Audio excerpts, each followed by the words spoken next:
OB John told us John ငါတို့ပြောပြတယ် where we can find it ငါတို့ဒီ it ဆိုတဲ့၎င်းကိုเนาะပစ္စည်းတစ်ခုခုပေါ့လေလိုချင်တယ်เนาะဆိုတော့ John ကဒါကိုသိတယ်ဆိုတော့ John ကငါတို့အဲ့ဒါကို where ဘယ်မှာ can find ရှာလို့ရမလဲဆိုတာကိုတို့ပြောပြတယ်ဟုတ်ပြီကဲဒါဆိုရင်ဒီမှာလဲပဲကျမတို့ငကိုကရှိပြီးတဲ့မိခွန်းစလုံးနဲ့ noun clause ငကိုကရှိပြီးတဲ့ noun clause ကမိခွန်းစလုံး where နဲ့ဒီတစ်ခါ where နဲ့ဘယ်မှာနေရာเนาะနေရာကိုမေးတဲ့မိခွန်းစလုံး where နဲ့ပြီးတော့ we can နဲ့မိခွန်းအစ်စ်တုံးက where can we find မိခွန်းအစ်စ်တုံးကကျွန်တော်သွားမေးတော့ကျွန်တော်တို့သွားမေး hey ကျွန်ကြီး where can we find it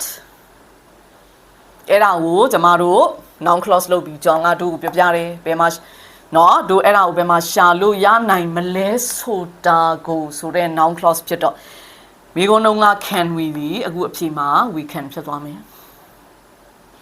เนาะကဲအဲ့ဒီ we can နေရာမှာကျမတို့ထူထည့်လိုက်မှာပေါ့ဒါပဲเนาะထူထည့်လိုက်မှာပေါ့ဆိုတော့ where ဒီမိကုန်းစလုံးလေးပြန်ရေး we can နေရာမှာပါလဲထူထည့်ပါเนาะ we can နေရာမှာထူသုံးလိုက်ပြီးတော့ထူနဲ့ hori က find လေးနဲ့တွဲလိုက်မှာပေါ့to find it ကဲဆိုတော့ကျမတို့ weekend နေရာမှာဖြစ်သွားတာကဒီ to လေးအဲ့ဒါပဲwhere to find it အဲ့ဒီပစ္စည်းကိုဘယ်မှာရှာရမလဲဆိုတာကျွန်တော်ငါတို့ကိုပြောပြတယ်တူတူပဲအသေးပဲတူတူပဲI don't know ငါမသိဘူး what I should do ကဲဒီမှာလဲပဲငကိုကလေးကရှိနေတဲ့မိခွန်းစလုံးနဲ့ noun clause ကတော့ what I should do မိခွန်းအစစ်တုံးက what should I do သိပြောကြပါတယ်စောက်တီရမရကြံရမရဖြစ်နေပြီเนาะဟာလားဆိုတော့ what should I do ငါဘာလို့သင့်တယ်လဲ what should I do ကဲကျမတို့အခုသူ့ကို noun clause ဖြစ်နေသုံးထားတယ် I don't know ရဲ့နောက်က object နေရာမှာငါဘာလုပ်သင့်တယ်လဲဆိုတာငါလည်းမသိတော့ပါဘူးเนาะဆိုပြီးတော့ noun clause ဖြစ်သုံးတော့ should I မိခွန်းအစစ်တုံးက should I က noun clause လို့တော့ I should ကဲအဲ့ဒါလေးကိုတစ်ခါကျမတို့အခုကထပ်ပြီးတော့เนาะဘာပြန်လုံးမလဲဒီ I should နေရာမှာကျမတို့ဘာထည့်မလဲသိပါပြီ to ထည့်မယ်မိခွန်းစလုံး what လေးကဒီတိုင်းပြန်ရေးတကယ်ဆို what ပါเนาะကျမအမြဲပြောပါတယ် what H တမ်းမပါဘူး W ဝတမ်းပဲ what whereနော် whether နော်ဟုတ်ပြီကဲဆိုတော့ what I should တဲ့နေရာမှာ to ဖြစ်ပြီးတော့ဟိုကနော်ဒူးလေးက to ရဲ့နောက်မှာလာပေါင်းပြီးတော့နော်သူတို့ပြောသလိုပေါ့လေဟာလား to နဲ့ infinitive ပေါ့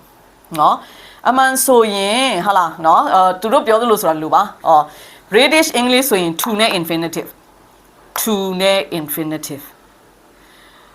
American English ဆိုရင်ဒါပေါင်းပြီးသားဒီတွဲလုံးကိုမှ infinitive American English မှာဒီတွဲလုံးမှ infinitive British English ဆိုရင်တော့ to အပေါင်း infinitive ဒီလိုပြောတယ်ဒါပေမဲ့နော်တကယ်ဆိုရင်ကျွန်မတောက်လျှောက်လဲကျွန်မပြောခဲ့ပါတယ်အဲ့ to ကိစ္စလဲကျွန်မနောက်နေ့ဒီမှာပြောပါအဲ့ဒီလို to ရဲ့နောက်မှာ infinitive ဒီလို verb 0ပဲလိုက်သလားမဟုတ်ဘူးဒါကြုံရင်းနဲ့เนาะ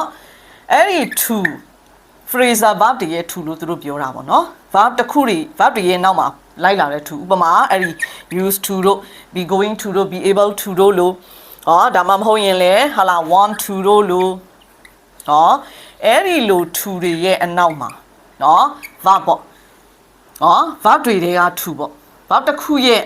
နော် verb မှာပါတဲ့ to ပေါ့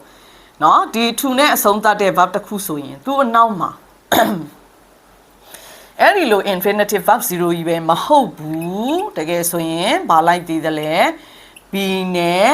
ဟို5မျိုးအမြဲပြောတယ်အဲ့ဒါလဲလိုက်တယ်နော်ဟာလာအခုဒါနော်ဒီမှာ what to do တကယ်လို့